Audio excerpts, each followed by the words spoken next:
नमस्कार मित्रांनो, तुमचं स्वागत आहे प्रफुल्ल मस्के यूट्यूब चॅनलवरती. आणि आज मी तुमच्यासमोर घेऊन आलेलो आहे सौरव गांगुलीची जबरदस्त अशी जखमी अवस्थेमध्ये खेळली गेलेली खेळी कहानी है भारत और श्रीलंका के बीच खेले जा रहे उस धमाकेदार मैच की, जब भारतीय टीम एक बड़े स्कोर का पीछा कर रही थी और मैच के शुरुआत में ही सौरव गांगुली बुरी तरह से घायल हो जाते हैं और ना चाहते हुए भी तब दादा को रिटायर्ड हट होकर के मैदान से बाहर जाना पड़ता है। दादा को मैदान से बाहर जाता देख श्रीलंकाई खिलाड़ी खुशी से गदगद थे, क्योंकि उस पूरे सीरीज में दादा जबरदस्त फॉर्म में थे और ये बात श्रीलंकाई खिलाड़ियों को भी बहुत अच्छे से पता था कि जब तक दादा क्रीज पर रहेंगे श्रीलंका को जीत कभी नसीब नहीं होने देंगे। लेकिन श्रीलंकाई खिलाड़ियों की खुशी और उनके रंग में भंग तब आ जाता है जब अपने टीम की खराब स्थिति को देखकर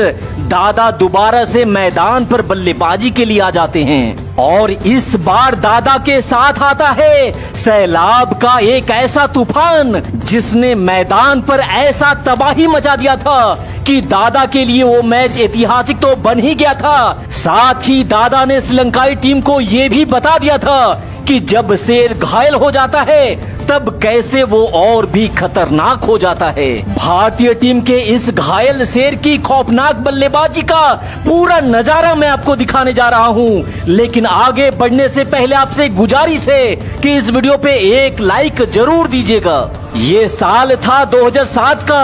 हीरो होंडा कप के तहत भारत और श्रीलंका के बीच ये अहम मुकाबला विशाखापत्तनम के मैदान पर शुरू होता है, जहां भारतीय टीम ने टॉस जीतकर श्रीलंका को पहले बल्लेबाजी करने का निमंत्रण दिया और जहीर खान ने पहली ओवर की पहली गेंद पर ही सनसनी मचा ही दिया था। यहां हर कोई लगभग कंफर्म हो चुका था कि भारत को पहली सफलता मिल गई है, लेकिन अट्टा पट्टू की किस्मत अच्छी थी, क्योंकि रिप्ले में देखने के बाद पता चला कि सेकंड स्लिपर बॉल कैच लेने से पहले जमीन को टच कर गई थी। हालांकि अगली ही गेंद पर जहीर खान ने बल्लेबाज को चारों खाने चित करते हुए एलबीडब्ल्यू की जोरदार अपील करी, पर अंपायर ने इस बार भी कोई इंटरेस्ट नहीं दिखाया। यहाँ दूसरे ओवर में अगरकर के हाथों से एक फुल टॉस गेंद गिरती है, जिसका फायदा उठाते हुए अट्टापट्टू ने गेंद को सीमा रेखा के बाहर भेज डाला और फिर दूसरी छोर से जयसूर्या ने भी अगरकर के उसी ओवर में एक और प्रहार करते हुए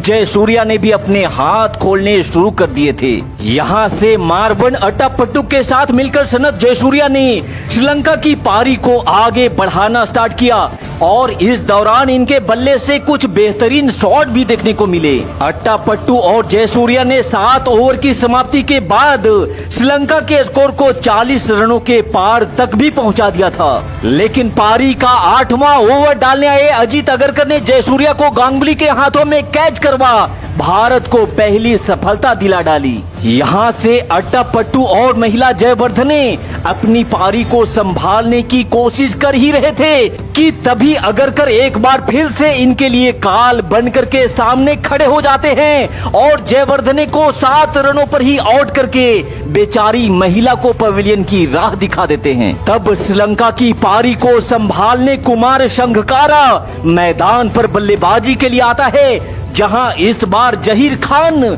संगकारा के लिए काल बने हुए थे।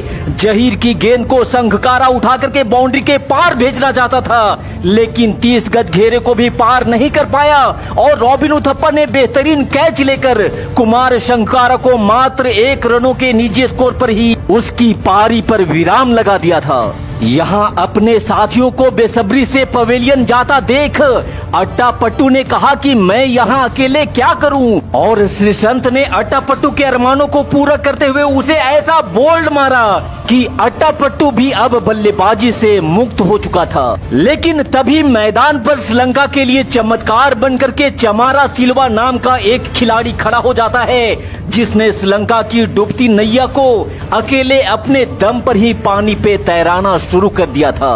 यहाँ चमारा सिल्वा ने भारतीय गेंदबाजों पर ताबड़तोड़ प्रहार करते हुए पहले अर्धशतक ठोका और फिर शतक। चमारा सिल्वा की 107 रनों की बेहतरीन बल्लेबाजी के दम पर श्रीलंका ने निर्धारित 47 ओवर में ही 260 रनों का एक ठीक ठाक टारगेट टीम इंडिया के सामने रख दिया था। और चूंकि श्रीलंका के पास मलिंगा जैसा खतरनाक गेंदबाज भी था, इसीलिए मलिंगा के दम पर श्रीलंकाई कप्तान ने अपनी पहली पारी के बाद ये बयान दिया था कि 260 रन हमारे पास काफी है इस मैच को डिफेंड करने के लिए। पर ये ठीक वैसा ही था कि छोटी मुंह और बड़ी बात।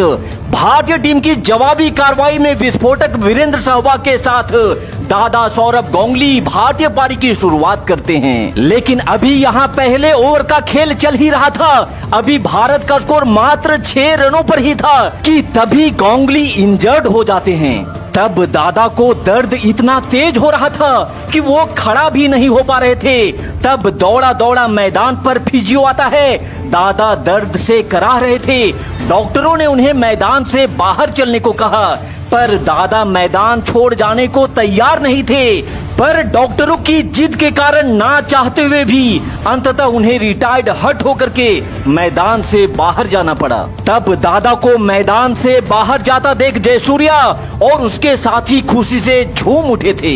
और तब सहवाग का साथ देने रॉबिन उथप्पा मैदान पर बल्लेबाजी के लिए आते हैं। और यहाँ अगले ही पल सहवाग ने एक बेहतरीन चौका जड़ गेंद को सीमा रेखा के बाहर भेज धमाके की शुरुआत भी शुरू कर दी थी। और जब अगला ओवर लेकर मलिंगा उथप्पा के सामने आया तो उथप्पा ने भी मलिंगा की रफ्तार पे प्रहार कर 4 रनों से अपना खाता खोला। यहाँ अगली गेंद पर भी उथप्पा का एक और प्रहार।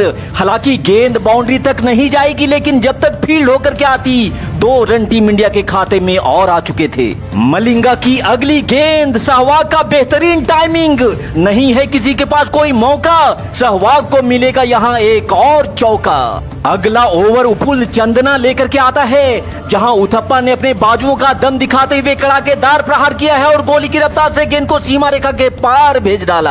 हालांकि एक पल के लिए यहाँ उथप्पा पे खतरा जरूर मंडराया था, पर गेंद गिरती है वहाँ फील्डर नहीं था कोई जहां। और जरा सहवाग के इस शॉट का दीदार करिए, कमाल, लाजवाब, बेमिसाल। सहवाग के इस चौके के साथ 5 ओवर की समाप्ति के बाद 37 रन भारत के खाते में आ चुके थे। और फिर यहां से सहवाग और रॉबिन उथप्पा ने धुआंधार पारी खेलनी शुरू कर दी थी। मलिंगा हो या फर्नांडो, यहाँ ये दोनों भारतीय बल्लेबाज हर एक श्रीलंकाई गेंदबाजों पर बरस पड़े थे। सहवाग और उथप्पा की ताबड़तोड़ बल्लेबाजी से भारत ने 11 ओवर में ही 90 रन स्कोरबोर्ड पर लगा दिए थे। साथ ही रॉबिन उथप्पा ने अपना अर्धशतक भी पूरा कर लिया था।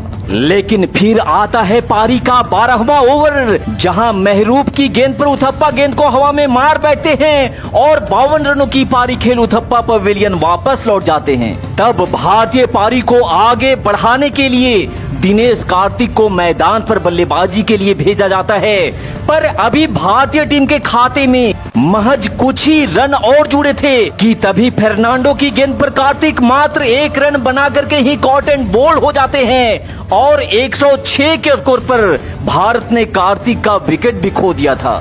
तब रिटायर्ड हट होकर के मैदान से बाहर गए दादा को अब दर्द से थोड़ी राहत मिल चुकी थी। और बैक टू बैक 2 विकेट गिरने से अब प्रेशर भारतीय टीम के ऊपर था। इसीलिए गांगुली टीम की जिम्मेदारी को अपने कंधों पर लिए वापस से मैदान पर बल्लेबाजी के लिए आते हैं। तब सहवाग ने गांगुली से कहा कि दादा आपको दर्द है, इसलिए आप बड़ा शॉट मत खेलना, बस सिंगल लेकर के स्ट्राइक मुझे देते जाना, बाकी मैं संभाल लूंगा। लेकिन गांगुली के दिल में तो कुछ और ही चल रहा था। दादा ने अगली ही गेंद को ऐसा लपेट कर मारा कि कमान से निकले तीर की तरह गेंद सीधा दर्शक दीर्घा में जाकर के गिर पड़ी। और ये देख सहवाग तो माथा पकड़ लिए और कहा कि खुदा जाने अब तेरा क्या होगा श्रीलंका वालों, इस जख्मी शेर ने तो विकराल रूप धारण कर लिया है। लेकिन इस बाजी को अपने हाथों से निकलता देख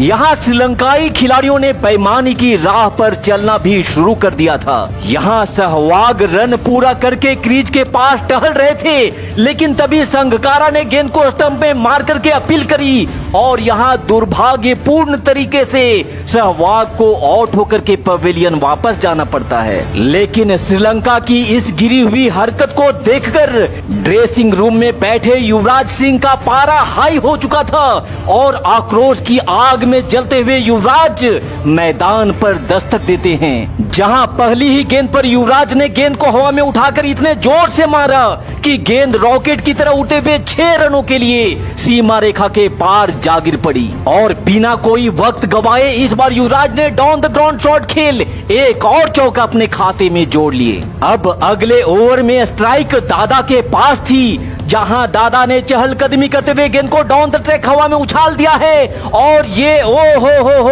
ये रहा जख्मी शेर का फायर ब्रिगेड वाला बेहतरीन छक्का। इसीलिए तो कहते हैं ना कि घायल शेर को कभी कमजोर मत समझना, क्योंकि घायल होने के बाद शेर और भी खूंखार बन जाता है। यहाँ दादा शेर थे तो युवराज भी किसी टाइगर से कम थोड़े थे। अब तो दिन के भरे उजालों में श्रीलंकाई गेंदबाजों पर शामत की रात आने वाली थी। यहाँ सनत जयसूर्या की गेंद पर दादा ने एक बार फिर से गेंद को हवा में उठा दिया है और आसमान में तैरती हुई ये गेंद एक और छक्का सौरभ गांगुली के खाते में। विशाखापत्तनम के मैदान पर अब तो चौके छक्कों की बरसात शुरू हो चुकी थी। Down he comes again. It's flat and it's straight and it's down he goes, straight, and that will be. Oh, a bit of width. Have a look at that. अब भारत को जीत के लिए मात्र 1 रनों की जरूरत थी और युवराज के बल्ले से निकले इस धमाकेदार शॉट के साथ भारत ने श्रीलंका को हराकर हीरो होंडा कप का ये ट्रॉफी मां भारती के नाम कर दिया। तो भारत की आन बान और शान को सर आंखों पे रखने वाले युवराज और दादा की इस मैच विनिंग पारी के नाम इस वीडियो पे एक लाइक जरूर दीजिएगा। मिलते हैं किसी और धमाकेदार वीडियो के साथ, तब तक के लिए जय हिंद, वंदे मातरम।